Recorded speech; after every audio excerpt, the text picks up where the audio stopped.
The all-seeing eye, mark of the beast, the forehead. You can see the eye. And you can see the goat, the devil, whatever you want to call it, the deceivers. Look at the eye. Right there in the middle of the head. Wow. Look at it. Eye Horus. Egypt.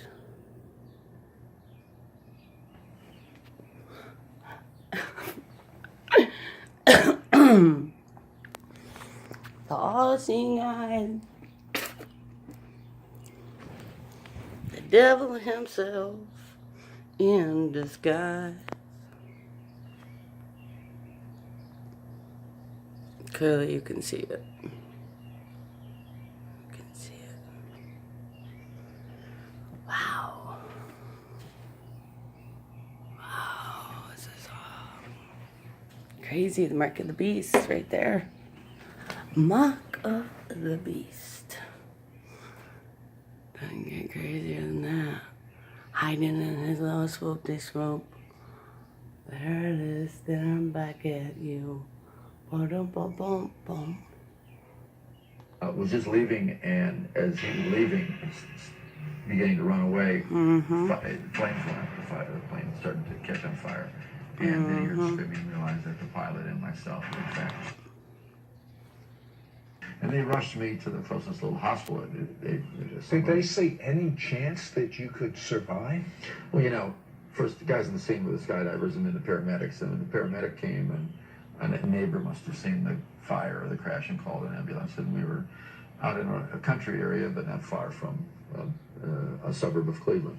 And the paramedic, you know, put an oxygen mask on my face, and when he did, the whole right side of my face slid off and fell on the ground. And my rescuer, my skydiving buddy, was kind of panicky and hysterical, and he actually knocked the paramedic out, you know, in shock, cut the mask off because it didn't work on my face, and put the oxygen in my mouth and just held it in there. Just the tube? Just the tube. Because they didn't know, you know, when I asked Dan, I said, how bad is he with the smoke and all that? They didn't know in my condition how it would be to even make it to the hospital. I was a professional athlete. I was in perfect condition, but I was really severely injured. I mean, and the problems with my kind of injuries, I mean, the shock can take you right out. I mean, the burns that I had was massive. Plus I had a head injury and the cuts and all that. And the shock to your system, you could just die from shock. Your body was going to shock and die. But I, in fact, lived through. It's so bizarre that, you know, I'm left-handed, but it looks like it's my right hand holding it just so strange. And everything they tried heroically with medicine and treatment and all the technology of that day. Pain must have been awful. Pain. The lion and the goat. It's right before your eyes. The relief came is that I shortly began to go comatose.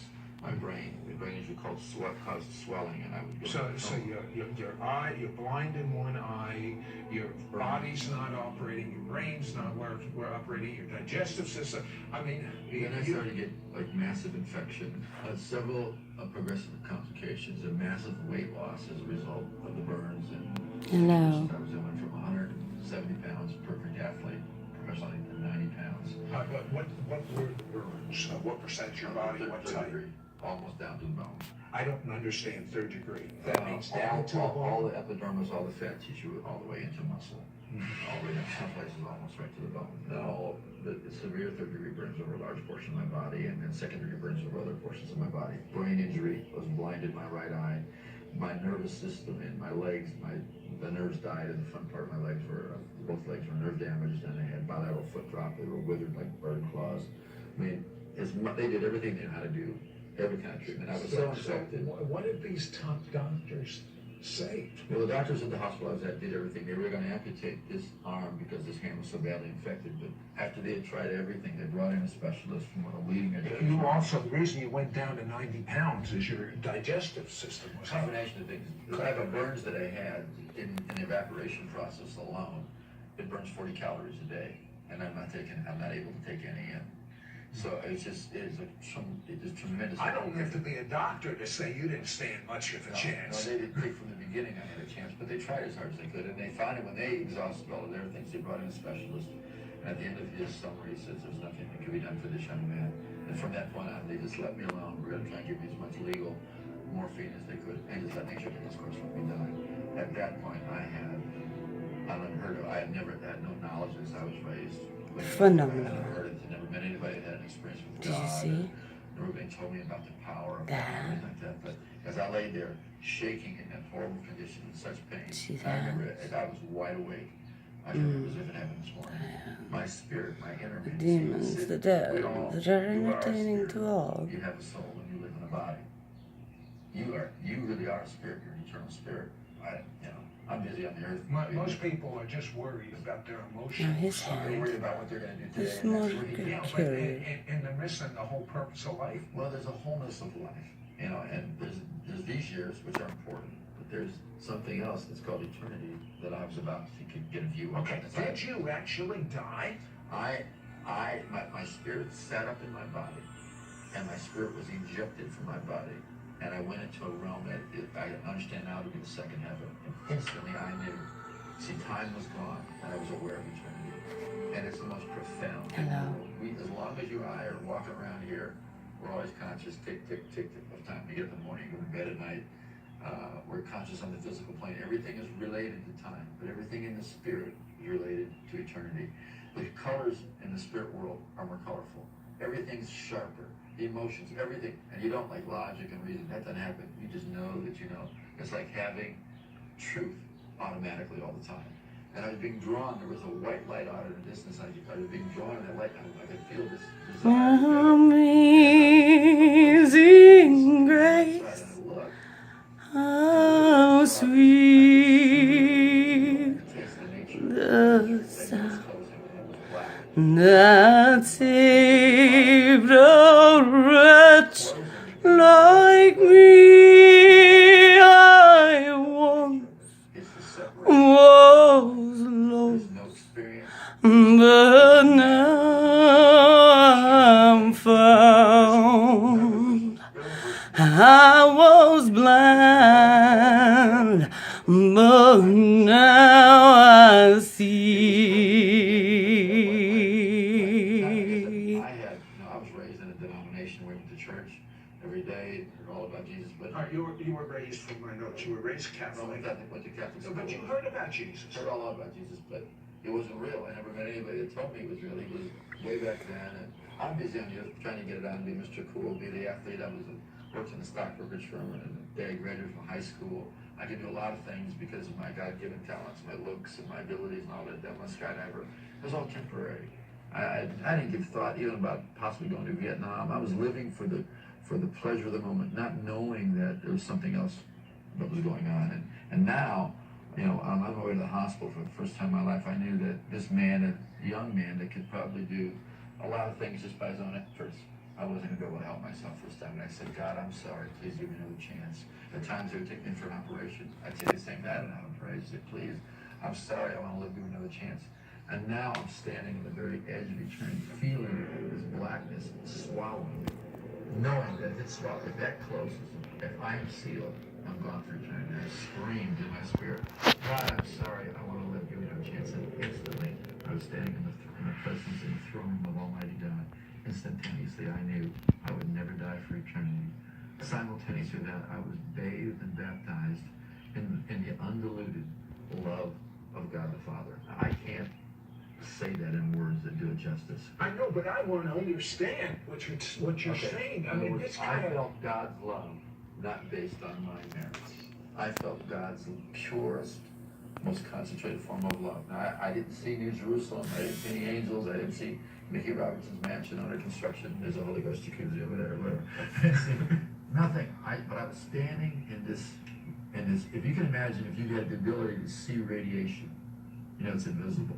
But if you could see the invisible with your visible eyes, I could see this golden light, and it was flowing like a river from my left to my right, and I was standing, and there was golden flecks in it, and it was moving.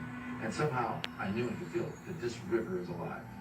And it was in front of me, behind me, it was underneath me. It was going right through my spirit man. And I was more alive than any comprehension that any person can have of being alive. That is because your spirit and my spirit are like a tuning fork, and we're tuned to the vibration of God. Funny thing is, when I came back, it was so bizarre because my spirit, I could feel myself literally traveling from the third heaven through the second heaven through the earth's atmosphere, and feel my spirit press into my body. And I could hear out of these ears and see the ceiling of the eye that wasn't blind. And I heard myself speaking in this beautiful language, worshiping God, didn't know what it meant. And the Bible talks about supernatural languages. I never heard about it at the time. I was doing it. My brain said, "What the hell are you doing?" And then it stopped. And I was surrounded. Brother, why won't you show your hands to me? And they were staring at me. And I had all If I not earned, am I keep earned enough to see your hands? I was so full. What am I? Nothing. Scared or angry. Show them to me. Something I'd never experienced before. I was so full. Not you. See if I could put this in a bottle. What a coward. You talked about the thrill of skydiving. How does that compare to this rarefied air and this love of God you experience? Coward. There's no comparison. This realm is other than. One of the descriptions of the word holy means other than. It is so. This is more alive than being, more ecstatic than any type that your imagination can even stretch to. God wants to have us have communion with Him, where His love is really the thing that turns us on. And I was so full of the love. His of hand God, looks faith, normal. joy. They're all thinking this. All of a sudden. They were scared because I died, came back, and But talking to this if you go into the mirror, how we explain this is if he does that again, I'm gonna get the blank out here, Oh, okay, listen, you can't walk, you can't see, you can't think, you can't eat, you have no future. You must have been started to get very depressed. It was the opposite. I couldn't wait to live and get out and fulfill these promises that I'd received. Yeah, but they think you're going to die again. Everything medically, every doctor that's ever looked at said I had 6 or 7 complications, that each one of them on a healthy person was fatal. And I didn't die. And then after a while... What happened to your legs? How can you walk? I don't understand. Well, one leg started to get healed, through prayer. I mean, through God. See, the power of God, that river that I saw in heaven, that river is now inside me. The love of God that I felt was now inside me. And that began to overcome death and the destruction that happened to my body over a period of time. God healed my leg. The other leg, that leg that I saw, I just would talk to my legs and say, legs move. This leg worked, this one didn't work. And then one day I was instantly healed. That leg, there's no explanation. Why did you talk to your legs? I just was kind of compelled. I never knew about the ability to heal. I just talked to my legs. And, I would go to therapy. And physical therapy I knew was good for me, because I wanted to get out and go skydiving again, And when I had surgery, which was twice a week, I didn't have therapy, so I'd work out in my room. When I was working out, I would tell my body to come back alive again. But what about your eye? You're blind for 5.5 years, and got restored my sight. The doctors have no explanation. What did the eye doctor, the specialist, say about your eye when you got your vision back? Well, at first they put a preservative cornea because my eye was going to explode 3 months after my operation. It was taken from a cadaver, and it looked like one giant cataract. And they made eyelids and they sewed my eye together to preserve my eye, so I wouldn't just have a dead eye. And then they said maybe we could do a transplant. Later on, they said the eye's dead. It's not going to work. You'll be robbing. So I kept bugging the eye specialist. And so after 5.5 years, he said, do it. During the operation, under a microscope, when they took off the other cornea, and we're going to put a live cornea on. They said, the eye's dead, not light reactive. The pupil's wrinkled in here. 7 days later, and I just laid in bed. By then I was with my wife Barbara. I just